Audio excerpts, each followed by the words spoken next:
Hi everybody, I am here with the esteemed Kevin Hart, who has a technology called Haven, Haven, which is a very vital part of indoor air quality systems, and Kevin has some new things out, and I am going to ask him some questions about it. All right, so hi Kevin. Hello. How are you? Good. How are you? You are a brave man. I think it's 87 degrees, and you're rocking a sweater. Well, it's merino wool, so it's very breathable. Okay, that's good. That's good. No polyester. So tell me a little bit about your system and why it's important for indoor air quality. Sure. Well, a lot of people, they talk about indoor air quality, and they might try to say, you need something in your home that's going to solve indoor air quality issues. The problem is, most people don't actually know that they have an air quality issue because they haven't measured what their air quality is. So we know forever chemicals are bad, and we make sure that what we drink in terms of our water doesn't have microplastics, or the clothes we wear doesn't have forever chemicals, PFAS, etc., or that the bottles don't have BPA. So we hear about these things, and yet we don't measure it, and so we're just guessing, really. And so to be able to install a bunch of stuff without measuring it, we think is just guessing. And so that's why we have a suite of sensors that you can put in your home, and it actually tells you if you have issues and how to solve those issues. So it tells me if I have issues. Does it tell anything else if I have issues? In terms of humidity, for example? Or, so it's nice knowing I have issues, but does the device actually activate any other systems in my home? Right. So, I mean, the first step we think is just knowing and measuring, because a lot of people don't have the right equipment to actually solve the problem. Okay. So let's say, for example, somebody has a mold issue or high moisture, high relative humidity, it's kind of wet in their home. They might not have a dehumidifier, and so they might not actually be able to address that problem without a dehumidifier. And so what we do first of all is we'll just measure how much moisture and humidity is in the air, and then therefore do we need to bring in something like a dehumidifier, or is there another way to solve it?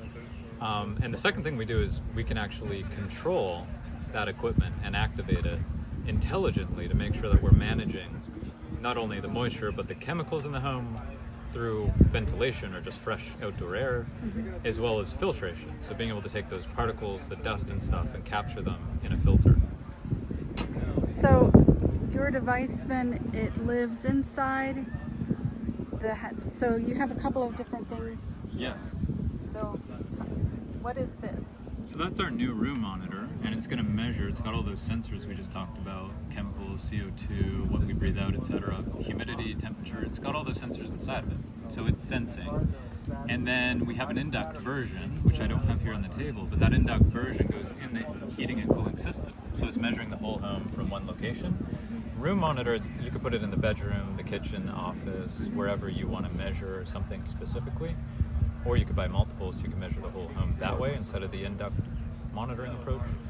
And then we got the controller. So the controller is what a heating and cooling professional would connect this to your ventilation, filtration, or humidity control equipment to make sure it's turning on at the right times. I see. So then this device here that looks like a bun talks to the controller. Yes, correct. And then you have a system that resides in the duct, which is on this poster, that also talks to the controller. Exactly, yeah. So you can have different sensors talking. So then if your air was, if you had high levels of carbon dioxide, for example, and you had an ERV hooked up to your house, what would happen? So we can set up an automation that could either circulate the air through the home to try to reduce those levels, or even bring in fresh air through the ERV and ventilate out those high carbon dioxide readings. And then if you had high particulate levels in your house, what would happen? Yeah, so we're measuring the particulate, and when it hits a certain amount, sort of like a smoke detector going off, we would circulate the air through a filter and filter out those particles, capture them until the levels are back down into good, healthy levels again. And what about humidity? How would that be affected? Yeah, well, first of all, we're going to make sure, and this is not a direct answer, but we're going to make sure that we're not bringing in a lot of moisture, but when we're bringing in fresh air, so we don't create a humidity issue. But the second thing is if we have, say, a dehumidifier, we can actually make sure that we're managing the humidity and bringing it back down within a good range so that we don't have issues with moisture. Okay. So what got you into this? Yeah, actually, well, first of all, I was really into entrepreneurship out of high school. I was an electrician by trade, so I was in the trades working on buildings. And then we had to wear these respirators to prevent crystalline silica dust or concrete dust, because that's carcinogenic and you can get cancer from breathing it. So we had to have these safety meetings where we learned about these invisible harmful particles that we're breathing in. And that kind of sparked this aha moment, like, hey, we care about our water and our food, and the quality of that stuff that we consume, but what about the air that we breathe? And that aha moment led to me saying, like, how do I know? What are the sensors? How can I measure this? And back in 2013 when we started, there weren't many good sensors that were accurate or affordable to be able to measure what's in a home. Maybe an academic, a university, a researcher had access to a $50,000 piece of equipment, but there was nothing low cost enough for the average person to have. Yeah, I think that air quality, especially since we've had the wildfire incidents, has become very much something that people are cognizant of. Yeah. Have you noticed an uptick in your business since those events?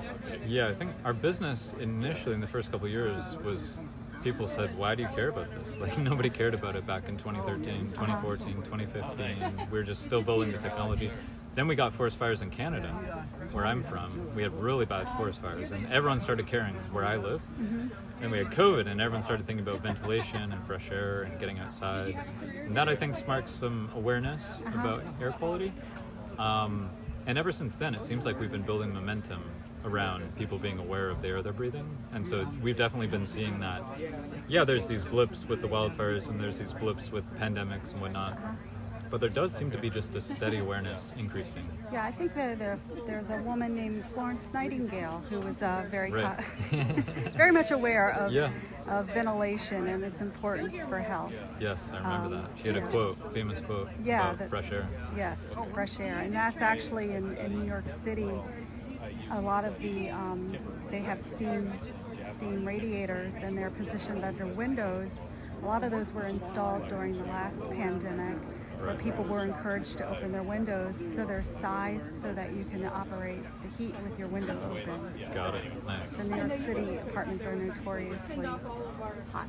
Yeah, that makes sense for ventilation. Yeah, so great. So we're at the HVACR Symposium. I'm asking everybody, is it HVAC or HVAC? I will actually say both, but HVAC is, I will say HVAC. Yeah. And what do you love about this industry? Well, first of all, I love how deeply scientific and technical, because I'm a nerd.